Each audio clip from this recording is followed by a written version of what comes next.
성도 여러분, 4월 29일 수요일입니다. 드디어 오늘부터 제60차 산상기도회 첫 번째 주간 집회가 시작이 되는 날입니다.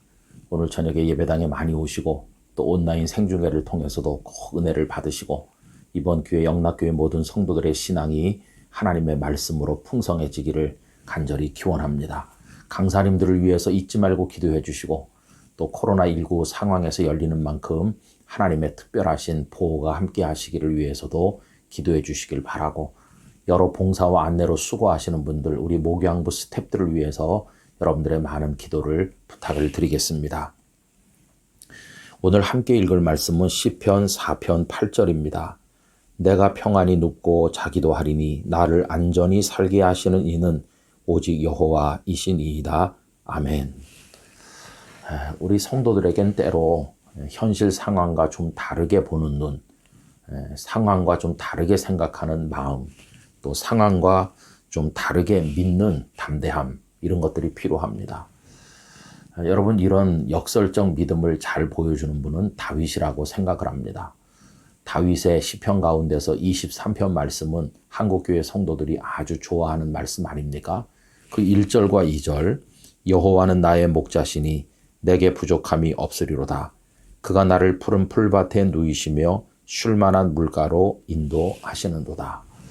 여기까지 읽으면 다윗이 잔잔한 물가, 그리고 아주 좋은 풀밭, 그곳에 있는 것 같아요. 하나도 부족함이 없는 곳에 있는 것처럼 여겨집니다. 그런데 23편 4절에 가보면 뜻밖에도 내가 사망의 음침한 골짜기를 다닐지라도 라는 표현이 나옵니다. 그는 푸른 풀밭이나 시내 물가에 있는 게 아니라 사실은 사망의 음침한 골짜기를 헤매고 있었다는 것을 알 수 있습니다.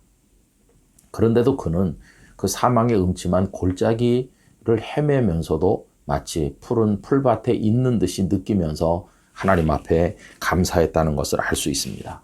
여러분, 현실과 다르게 보고 믿는 이 담대함, 이게 바로 믿음이 아니겠습니까? 오늘 시편 4편도 그와 비슷한 내용을 보여주고 있습니다.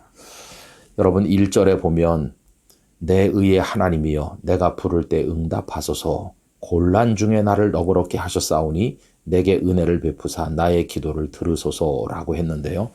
곤란 중에 라는 표현으로 봐서 그는 여러 가지 어려운 상황 속에 있었던 것으로 보이질 않습니까? 그의 상황이 그렇게 좋은 게 아니었음을 느끼게 됩니다. 우리가 살다가 곤란한 상황에 처하면 어떻게 합니까? 그 상황에서 벗어나기 위해서 무진 애를 쓰죠. 애만 쓰는 게 아니라 때로는 악을 행하기도 합니다. 생각도 못할 행동까지 해가면서 그 곤란한 상황을 면해보려고 노력을 하는 거죠. 그러나 다윗은 그런 생각을 가지지 않았습니다. 시편 4편 2절에 보면 이런 말씀이 있어요.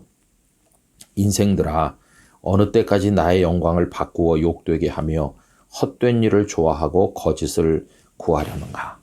사람들이 헛된 일을 좋아하고 거짓을 구하면서 다윗에게도 그렇게 하라고 권한다는 것입니다. 그렇게 해서 곤란한 상황에서 벗어나라고 옆에서 충동을 한다는 것입니다. 여러분, 예를 들면 사울 왕에게 쫓길 때 측근 인사들이 뭐라고 했을까요? 도망만 다니지 말고 사울을 선제 공격해서 제거하시고 왕이 되십시오라고 하지 않았겠어요? 실제로 다윗은 사울을 2번이나 죽일 기회를 맞이한 적이 있지 않습니까? 그의 측근들이 말씀만 하시면 단칼에 죽이겠다고 이야기했죠. 그런데 다윗은 측근들을 만류하였습니다. 기회가 있는 듯이 보이는데 왜 그는 행동에 옮기지 않았을까요? 그것은 그가 살아가는 방식과는 달랐기 때문인 것입니다. 여러분, 그가 추구하는 영광은 사람들의 방식이 아니었습니다. 자신의 수단 방법을 동원해서 목적을 이루는 것, 그게 다윗이 추구한 영광이 아니었다는 것입니다. 그가 원하는 영광은 정도를 걸어가는 것, 하나님의 뜻이 이루어지기를 기다리는 것, 그리고 인간의 방식이 아닌 하나님의 방식대로 성취되는 것, 그게 바로 그가 추구했던 영광이었던 것입니다. 그럼 여러분, 곤란 중에 있으면서 인간적인 방법으로 그걸 해결하지도 않고 하나님께 모든 걸 맡기고 그 때를 기다리면서 정도를 걸으려고 할 때 그의 마음에 늘 불안하고 밤잠을 못 자는 고통만이 있었을까요? 절대로 그렇지 않았습니다. 여러분, 오늘 말씀은 그가 그런 어려운 중에서도 두 발 쭉 뻗고 잠을 잘 수 있었다는 사실을 고백하고 있는 것입니다. 내가 평안히 눕고 자기도 하리니 나를 안전히 살게 하시는 이는 오직 여호와이시니이다. 할렐루야. 여러분, 고대강실 좋은 집에 누워 있어도 잠을 못 자는 사람이 많은데 다윗은 사울에게 쫓기는 어려운 상황 속에 있었고 수많은 전쟁터를 누비면서도 두 발 쭉 뻗고 편안히 누워 잘 수 있었는데 그 평안은 하나님께서 주신 것이었다 하는 것입니다. 여러분, 그러면서 그는 자신이 맛을 보고 있는 기쁨은 사람들이 악한 방법으로 끌어모은 곡식이나 새 포도주가 풍성한 것보다 훨씬 더 크다고 고백을 합니다. 4편 7절을 읽어드리죠. 주께서 내 마음에 두신 기쁨은 그들의 곡식과 새 포도주가 풍성할 때보다 더하니이다. 악한 방법으로 이것저것 끌어모으고 거기서 기쁨을 찾는 사람들도 많이 있지만 다윗은 그러지 않았습니다. 하나님의 뜻이 이루어지기를 기다렸고 하나님의 방법으로 살기를 원했습니다. 그래서 많은 경우에 곤란한 지경에 있었음에도 불구하고 그는 하나님께서 주시는 전천후 평강을 누릴 수가 있었고 어디서든 편안히 누워 잘 수 있는 진정한 평화를 맛보게 되었던 것입니다.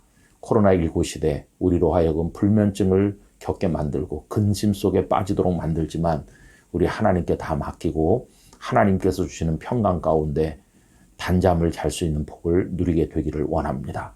여러분, 오늘도 주님 안에 거하시고 이 평화가 여러분 안에 충만하시기를 기원합니다.